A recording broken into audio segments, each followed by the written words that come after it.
As of recently, I have been making videos about abuse, and whether it be stories from artists like Globelamp or whether it be people talking about people like Bournes or Max Landis. And I have remained unbiased throughout those videos, and that is mainly because in the case of Bournes, I hadn't listened to his music. I only knew about him through Titanic Sinclair, and so there was no well, I like this guy, so that may predetermine my thoughts. So it was easy to be unbiased about that. Globelamp, I hadn't heard of her before that. Max Landis I only knew about because of Wrestling Isn't Wrestling, and I had no preconceived idea about him, but that's what is different about today's video. In today's video, we're going to be talking about a band called Pinegrove. I started listening to Pinegrove in about late 2016. I really enjoyed their music, and I still do, but we'll get to that later. It's a little bit complicated. In late 2017, they had cancelled their tour. In late 2017, they had cancelled the remaining tour dates of their tour. At the time, they were even planning on coming to Australia for, I think, the first time after their lead singer got accused of sexual coercion. I'm going to read you the post. It says, "A message from Evan. I'm going to talk about something serious, and I want to begin by saying that my actions have caused someone I care about deep emotional pain, and I am so sorry. I've been accused of sexual coercion. The accusation comes from someone I was involved with for a short but intense period of time. I won't say more about this person because I want to respect her privacy, and I ask anyone reading this to do the same. The time we spent together was complicated. I believed we were mutually in love, and we said it to each other often, but she also sometimes expressed reservation. She was dating someone else, and the dissolution of that relationship would have yielded intense personal and professional consequences. We talked about it thoroughly, endlessly. It was convoluted, heavy, emotional. This whole period felt like an impossible situation with no right answer, but we were working through it together. Eventually, she broke up with her boyfriend. We got together again shortly after that, which lasted for about 2 weeks, during which we spent as much time together as possible. She met my parents. We discussed eventually moving in together. While it was by no means a simple relationship, it was sustained tenderly, and I believe sincerely that it was mutual. I absolutely never threatened her. I never leveraged anything against her. I believe all of our decisions to be based in love. Still, I am coming to terms with the fact that I monumentally misread this situation. I am trying earnestly to follow this line as deeply as it goes, to reflect on all of the things I could have done and can do better. I should have more actively acknowledged my position of power as a public figure and also as a man. I've always tried to approach all of my relationships under the premise of equality, but I see now more clearly that the inherent privilege of my gender and the more accumulated privilege of being recognized before me has most certainly impacted this interaction. And in reflecting on interactions with other people I've met through music, I could see I could have been better there too. I've been flirtatious with fans and on a few occasions been intimate with people that I've met on tour. I've reached the conclusion now that that's not ever appropriate, even if they initiate it. There will always be an unfair power dynamic at play in these situations, and it's not okay for me to ignore that. I'm also led to something that I said regarding all this that I regret immensely. I said that I could sense who from the crowd would be interested in sleeping with me based on how they watch me perform. This comment implies such a dark layer to my interactions with people after our sets. Nobody coming to a concert deserves to be evaluated based on their sexual potential by the performer. I absolutely crossed the line with that comment and that behaviour, and I am so sorry. I am led further to consider my demeanour in most relationships I've been in. I can be very talkative and excitable, talking about wild plans, dreams, wanting to share everything, and I'm realising that part of that confidence stems from my privilege as a man.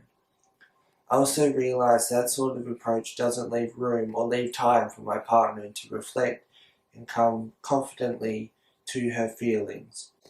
That my enthusiasm doesn't leave any space for any ambiguity on her end. It doesn't leave enough room for meditative personal process. I believe that happened here too, and I feel ashamed that my enthusiasm prevented me from listening as patiently as I should have. I recognise that this is the beginning of a long process of reflection, an effort to take time and make positive changes in my life, and out of respect for what she is going through, we are cancelling our upcoming US tour. We'll be taking some time off in general. I started therapy on Wednesday, November 15, and plan to continue indefinitely. I am sincerely committed to improving my mental health and the way I treat everyone I interact with. I'm being held to account by people close to me, but the point of this post is not about me. It is an apology to the person I hurt and to the people I disappointed. My bandmates, my friends, my family, our fans. I'm so sorry. I've never felt remorse like this before. I'll think about how I could have been better in this situation for as long as I live. Evan. Now, the issue for me personally in this video is going to contain my opinion. That's the difference between those other videos and this one, and it's deliberate. I feel like I need to, or I want to at least put my 2 cents in. You can put your 2 cents in the comments regardless. But this left me questioning myself, and I think that I didn't listen to them for a while, or not as much.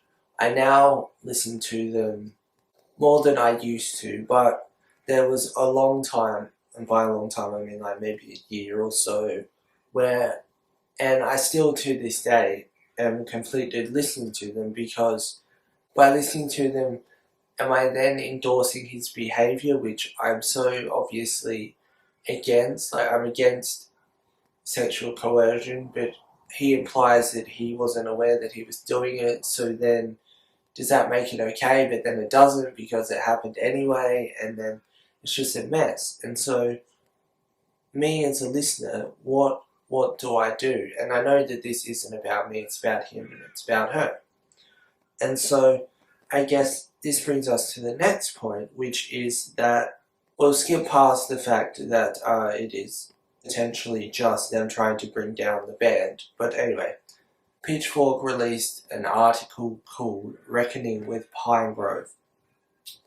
I was going to read that entire article, but it's a bit too much for me.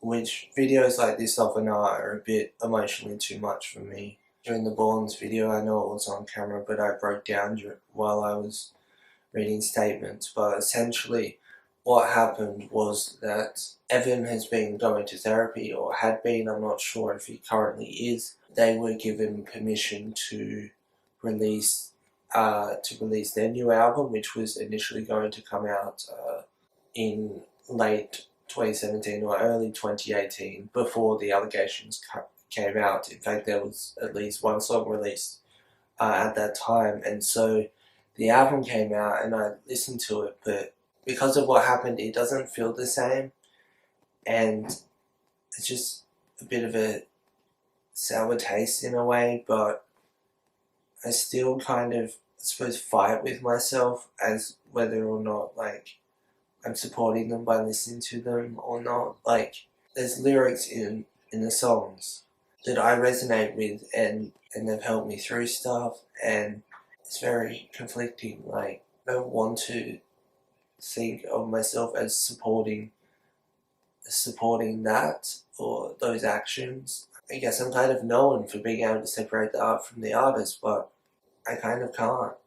I hear the words and I see the face, but I know that like morally that goes against me as a person. But then if they've helped me through stuff, then that also can't change at the same time. It's very conflicting. Essentially, they've gone back to performing, except they're not the same band, as in they're not the same members. I think 2 or 3 of them left. The only female in the band, she left. This video's a mess. I've been a mess about it for a while, which is why I've wanted to make this video, but then I haven't. And it's a bit like all over the place, really, as you can tell. But then the other side is that if he's gone to therapy, if he's learned, if he's not doing it again, then surely he can be forgiven, right? I even feel bad saying that I think that he made an honest mistake. But I guess the point of this video was to say that if I or others make videos about your favourite people, like if you really like Max Landis and you watched last week's video, for example, then just know that I'm not immune to having someone I like have allegations come out against them and not know what to do and feel really conflicted. Like, I'm not immune to feeling like that. It's not easy. It's just not an easy thing.